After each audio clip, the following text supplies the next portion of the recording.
listening to Parent Projects.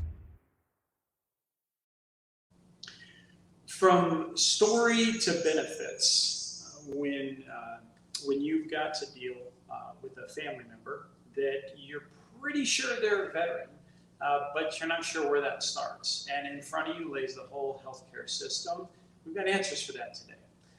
We've got Tom McCoy, and we're going to walk through how you work from story to benefits, what to expect as you start unpacking things and you work in the system, and just take that mess and try to give a little smoother things with Tom McCoy, commander of the Arizona Disabled American Veterans. You're going to want to stay tuned.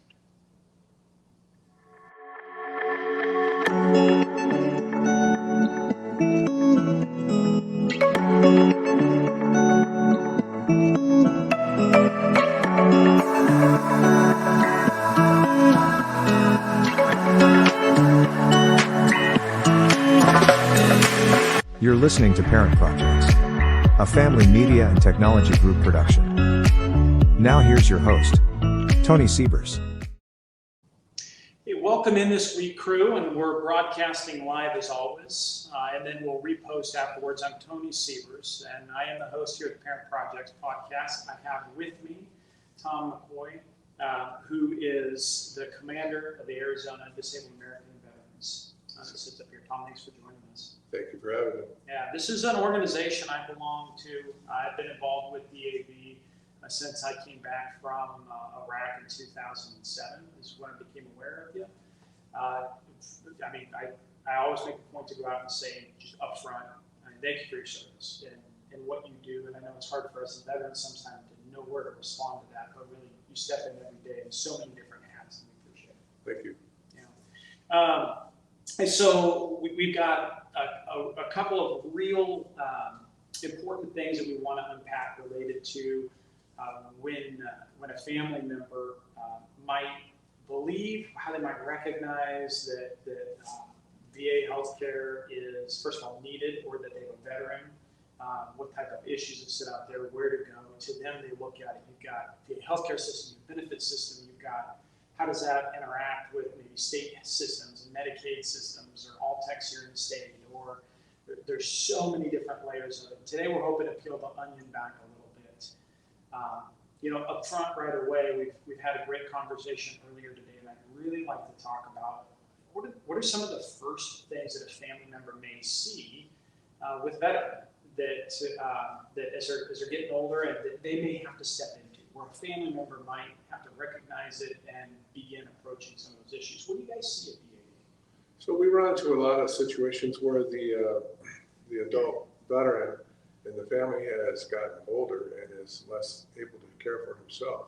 Yeah. And the children of that veteran now need to step in and help that veteran, and they are unaware of any of the processes or procedures that they need to follow to get that care for the veteran. Yeah, some will say maybe they just heard a war story, but some might be anger or these other those types of. Yeah, war stories, anxiety, nightmares, injuries that they've incurred during the military service that they've never sought treatment for before. All are things that the VA can help them with, and the DAV can help them get claims for those disabilities. Yeah, and for everybody here, we've got Harley that has joined us as well, your service companion that helps. And so you see some movement sitting behind us, or where that is. It's not haunted. We're actually live today from Manna House, and Manna House, we work with the Refuge Coffee Company. This is actually where that's done. And if you didn't catch the episode earlier today with Steve Capogras and John, it is this area in Manna House catches those that maybe didn't get caught by a family member, and they end up. One thing that I've seen in the homelessness, particularly out of the veteran population, is they all tend to share in common. They don't have they don't have family. They don't have family that stepped in. So the fact that you're a family member and you see it in the first place, kudos for making that recommendation. Yes. So now we're going to unpack a couple of these things. So you've got memories that are starting to come up, or maybe now it's combining with medical issues that might come. And Dad says, I hurt my back in a Humvee accident when I rolled over and an ammo can slammed into my back and hurt my coccyx or whatever. Right. Now we've got to turn that into something, or something to work to. There are two main offices of the VA, and you concurrently got to get started in them. What are they, and what's the difference between those branches? So the Department of Veterans Affairs consists of two administrations. One is the Veterans Health Administration. The other is the Veterans Benefits Administration. The Health Administration provides hospitals and care facilities across the country. And the Benefits Administration provides benefits to service-connected disabilities for veterans who suffered injuries in the military. And in general, those military, we think of there's combat-related stuff, but it really is when, as a commander myself in the military, I'd have to explain to you, you came into the military a certain way, and Uncle Sam made assessments during the course of your military career. The moment you walked in years, and then afterwards, as they processed you, they took a snapshot of your health. And they did that again, probably a couple of times in your career, but when you left and out crossed, they definitely took another snapshot. And the change between A and B represents really what we're talking about as something that might be service-related disabilities. Agreed? Exactly. Yeah. And when family members are going through those things, how often do vets have those medical records, or have that kind of stuff? How often do you see that they have all that stuff? Yeah, 9 times out of 10, the veteran has left the military service without his service jacket or his medical records. Okay. So then we have to retrieve those medical records from the military, and at the same time, we need to get the veteran health care recorded. Yeah. So that we can take action against the VA for disability-connected benefits, service-connected disabilities. And we're going to get in with what those veteran service organizations, which DAV is, and how that works as a 501c4. But in the front end, so your family member, you recognize this, you see these are the things to do. The two are just making really clear off of that point. You are concurrently going to get them enrolled in the veteran benefits portion of that and the veteran healthcare side of that. There's a really important document to make that happen, right? And it is the DD-214. The DD-214. The DD-214, in a nutshell, that's the proof of your military service. And it's got the dates that you served. It's got dates that you would have been on active duty, not on in reserve duty. Every time you got called up, it's got any service awards. Anytime you served overseas, it makes a note, denotes all those things. There's several different copies of a DD-214 kind of noted down at the bottom of that. There's member copies and other things. Does any of that matter? Or if they've got a DD-214 in general, they can probably. Yeah, if they have a DD-214 in general, we can get the rest. Awesome. We can get whatever we need. Yeah. We just need a place to start. Great. So we need to be able to show that they served for a certain period of time. We need to know what theaters they served in so that we know what kind of things that they qualify for. Yeah. Congress is constantly passing new laws to provide veterans with benefits. Mm-hmm. And the DAV has a lobby in Congress, and we lobby Congress for those laws. And right now we're working on the PFAS for contaminated waters and at the bases across country and the burn pits. We're working on that. It's a big thing for my generation in particular, overseas in the Middle East. Obviously there's waste. It's a whole city of soldiers working through that, and that waste gets burned off, and the toxic fumes from that waste has caused problems that manifested for us in ways that maybe things like Agent Orange during the Vietnam conflict or others did there, right? There's a term you talked with me earlier that I think was important to know because you might hear it, called a presumptive benefit. Can you tell me? Yes, I was just going to mention that. So presumptive benefits, that's what we lobby for in Congress.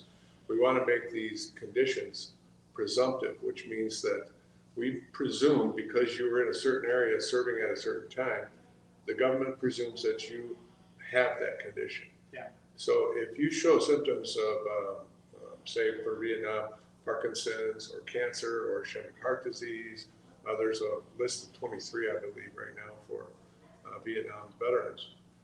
Those are assumed to be a condition that you would have as a result of your service in theater. Yeah, and I would make these are things that are happening to other people that served in there. That DD 214 is what shows you were there, and then in time, that health record reformed from while you were in should show a change of health there, but also that these things, it didn't necessarily have to manifest during that period. Right. These are things that could come later without big challenge or difficulty. Right, so when we file your claim for disability connected benefits, service connected disability benefits, Yeah. The government doesn't contest those claims because they're presumptive. And so you'll get your disability rating quicker and get your health care benefits started that way. And those ratings are important. Well, I'm going to make another presumption up here. I'm going to presume it's a good opportunity for us to grab a little bit of coffee in here. And we're going to take a break on that as a plug into seeing this from behind the scenes, but how about the front end and a word about the Refuge Coffee. Hey guys, this is Tony at the Parent Projects podcast. And if you are powered by coffee the way that I'm powered by coffee, I think you'll appreciate knowing a way that you can help the last, lost, and least of us that didn't have a great transition. You see, the Refuge Coffee Company is a social enterprise operated by Catholic Charities of Central and Northern Arizona, where they use this coffee and this business model to help homeless veterans at the Manna House Transitional Community get back on their feet. Help a veteran turn a handout into a hand up by giving them the opportunity to earn your business. Purchase coffee today at therefugeaz.com. That's therefugeaz.com. If you order 6 or more bags, shipping will be free. And if you tell them that Parent Project sent you, I'm going to send you a travel coffee mug. Thank you again, and let's get back to the show. Everybody, again, I've got Tom McCoy, Commander of Arizona's Disabled American Veterans. Thanks again for joining us. Let's talk through some critical discussions. So in the first segment, we walked through and understood from how you see or something might manifest, and we know we've got to get into this system. In getting with the system, we started with a DD 214. It is now time to start pulling some documentation along. What you say matters. Everything is critical. Accuracy, how you explain yourself can be so difficult. That was something DAV did really, really well for me, and I'm sure other veteran service organizations can help. But DAV helped me take my experience and put it into words. What is it that what is a VSO? How does DAV work as a VSO? What does that mean? And how do you help do what you did for me, for others? So the Disabled American Veterans is a chartered veteran service organization. We're chartered by Congress. We're a 501c4, which means we're a social welfare organization. Our goal is to service veterans in getting their claims benefits processed, providing transportation for them to and from their appointments at the hospitals, and providing that transportation network to the VA so that they can get those patients in. Yeah. The DAV is very well adapted to writing claims for veterans. Claims are based on Title 38 code, and you have to understand the terminology in that code in order to get your claims processed properly. The DAV service officers are able to do that. Yeah. Most chapters across the country have at least 1 or 2 service officers that will help the veterans file claims. They're veterans themselves, so they can talk to the veteran get a better understanding of what needs to be done. They know how to get those records processed. Quite often veterans have seen other medical providers and been told that they have a pre-existing condition. It could be something that they encountered in the military and never addressed because they didn't want to go to the VA, or they thought that the VA was for the veterans that really need it. I hear that quite often. And the VA is there for all veterans. And we want to make sure that all veterans take advantage of the benefits that they're entitled to. So that's what the DAV does. Well, and that coordinated that congressional charter that allows you access to records, for instance, right? You have access to any service records that's sitting there, correct? DAV National Service Officers have full access to your VA records. So they can follow your claim through the claims process at the VBA, and they can initiate all the actions that need to happen throughout that claims process. And the VBA being the Veteran Benefit Administration portion of the Veterans Affairs or the VA. Because we are kind of the Navy and Army guy. You put us together, and we will have more acronyms than you can shake a stick at. I'm pretty sure. And half the time it doesn't always, but usually means about the same thing, but it could be quite different, I've learned. Yeah. In some of our terminology Yeah. for things. I am a part of a couple of 501c19 social organizations. The VFW and the American Legion are pretty common ones. What would be kind of a difference when it comes down to filing a claim or working there? Is that something that the American Legion would work for us, or do I see DAV baked into something like that, or what's the difference in those two things? We have quite a few DAV service officers who are VFW members and work at VFW posts. Okay. We have quite a few chapters in this state that also hold their meetings at VFW posts. So, and the American Legion, and I would like to say that all the VSOs work together for the benefit of our veterans. So, if you're in a position where VFW is representing you on a claim and they get stuck, they usually call the DAV because we're certified and we can see where those claims are at in the system, and we can help them process those claims through. That's great. As documents come up and they start working, the military now, DoD and the VA system has a lot of tremendous computer systems. When I first started, my file was in one state. I lived in another state. They were trying to move it around. Depending on where I came out of the military is kind of where it may have started.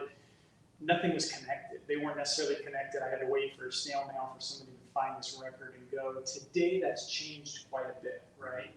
Are you still an advocate of printing out and keeping a copy, a personal copy, or having your own electronic copy of all of your medical records? I do personally believe that that's the way to go.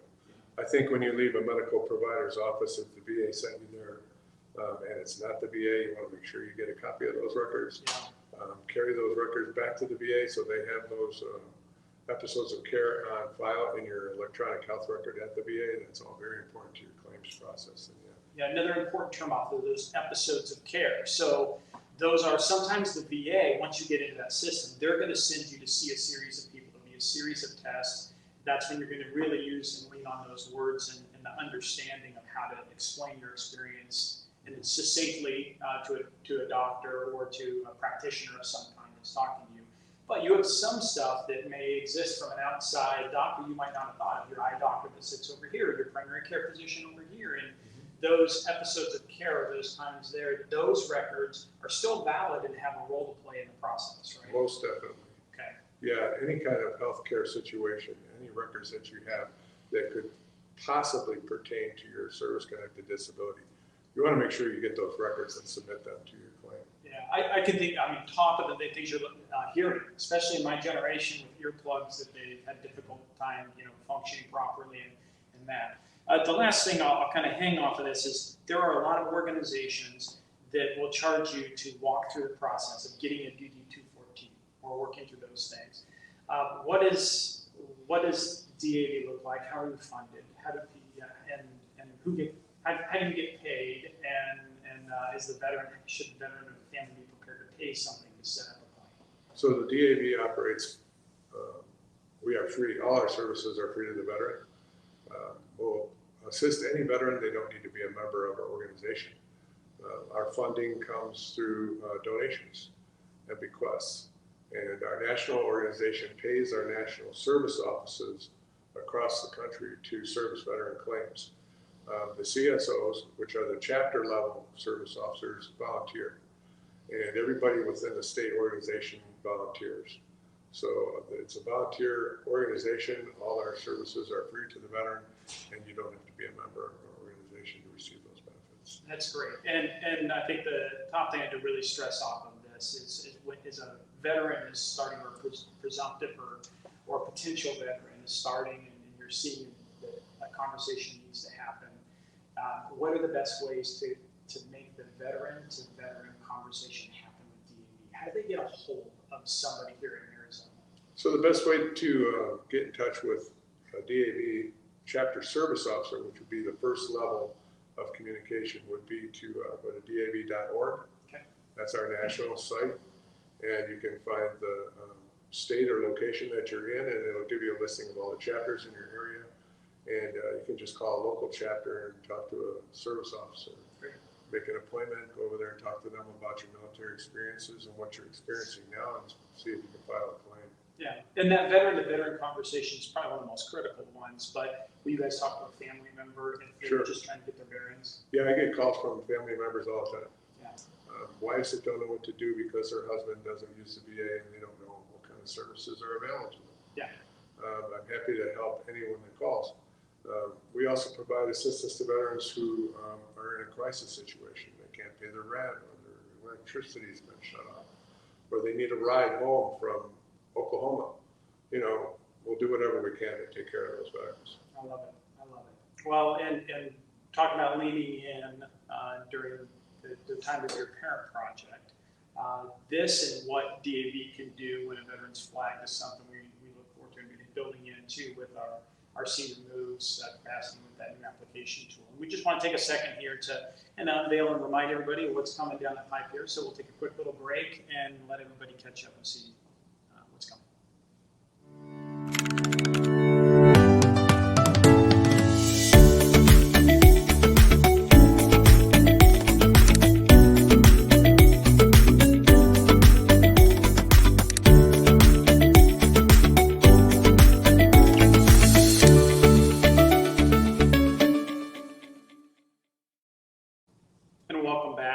Here again with Tom McCoy, Arizona Commander for Disabled American Veterans.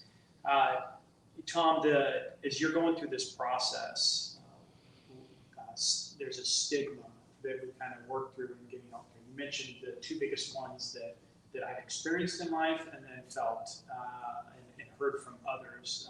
One being, I don't belong here. This is for people who are much worse off than I am, or two, just that fear of things, particularly PTSD or mental stress and the impacts of war or military service, even in the stress of what it takes to do that.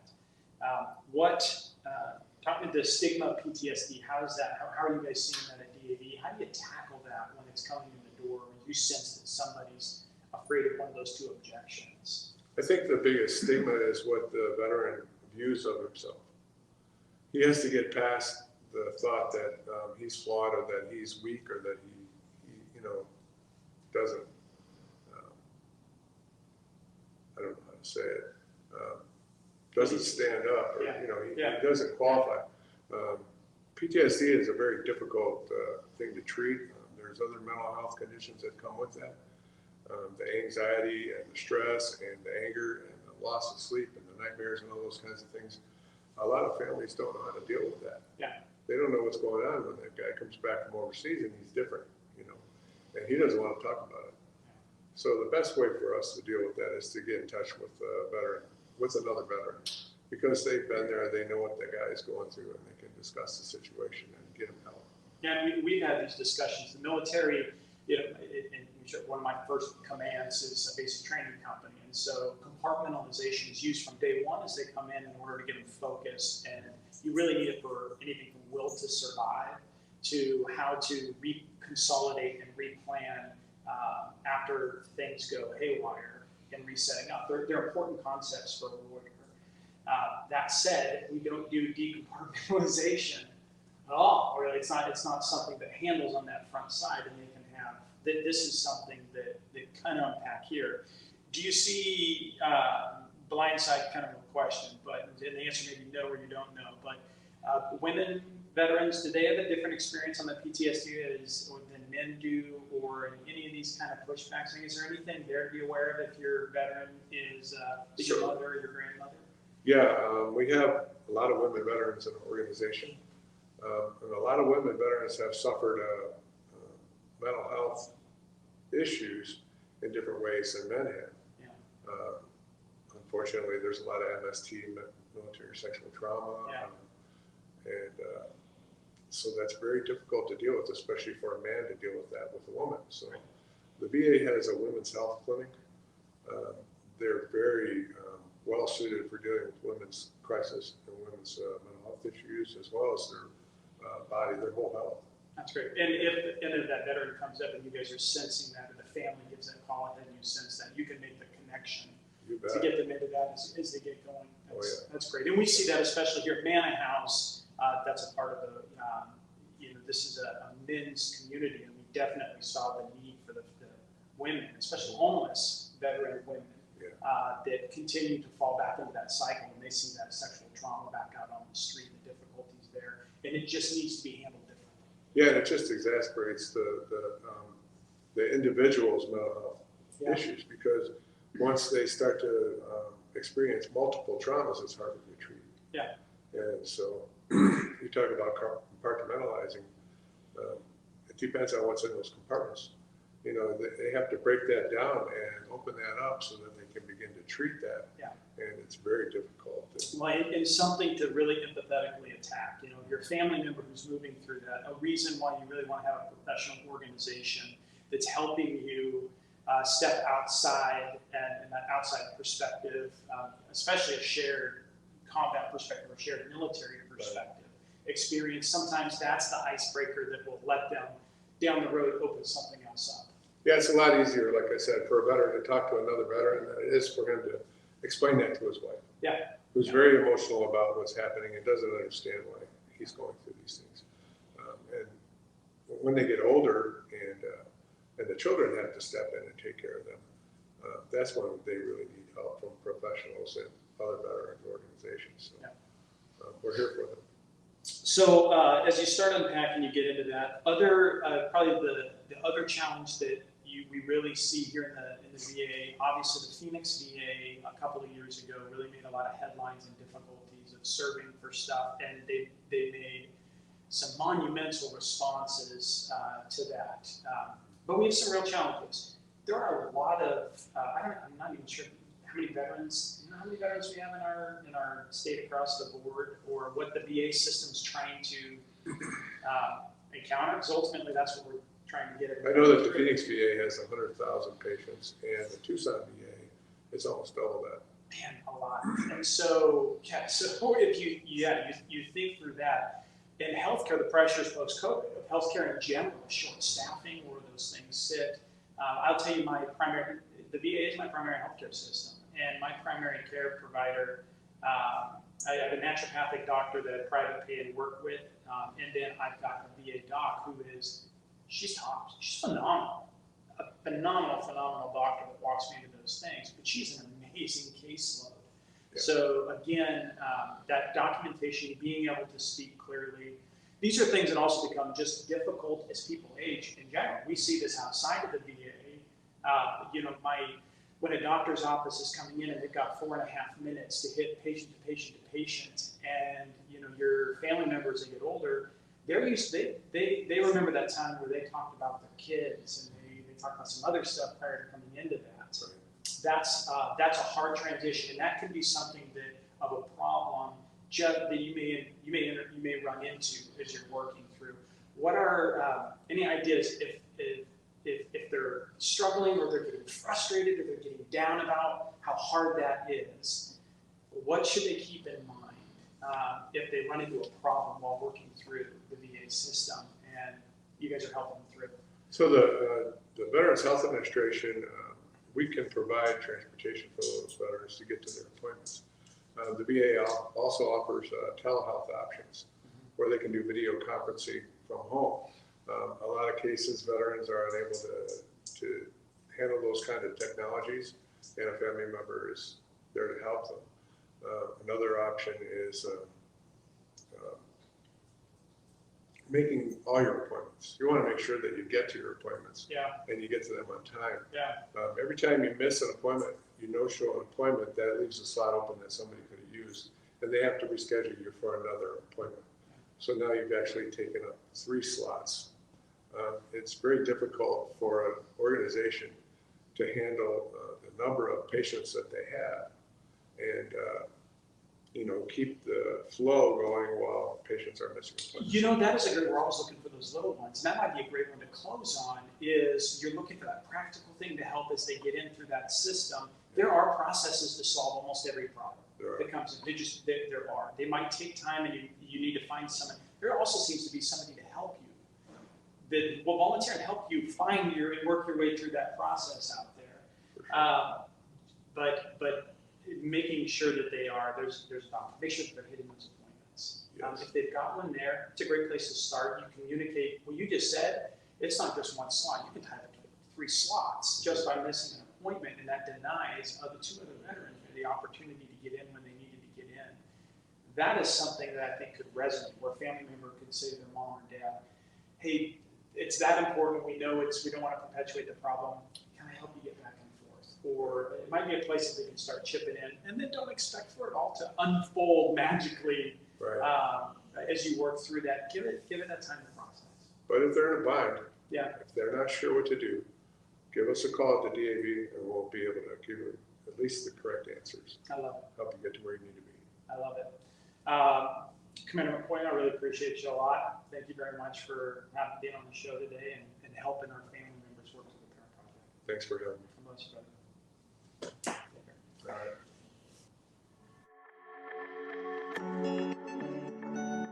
Well, that's it for the team this week, and thanks for joining us. If you've enjoyed the content, remember to subscribe and to share this episode on the app that you're using right now. Your reviews and your comments, they really help us expand our reach as well as our perspective. So if you have time, also drop us a note. Let us know how we're doing. For tips and tools to clarify your parent project, simplify communication with your stakeholders, and verify the professionals that you choose, you can find us on YouTube, follow us on Instagram and Facebook. Thanks again for trusting us. Until our next episode, behold and be held. Thank you for listening to this Parent Projects podcast production. To access our show notes, resources, or forums, join us on your favorite social media platform or go to parentprojects.com. This show is for entertainment purposes only. Before making any decisions, consult a professional. This show is copyrighted by Family Media and Technology Group Incorporated and Parent Projects LLC. Written permissions must be granted before syndication or rebroadcast.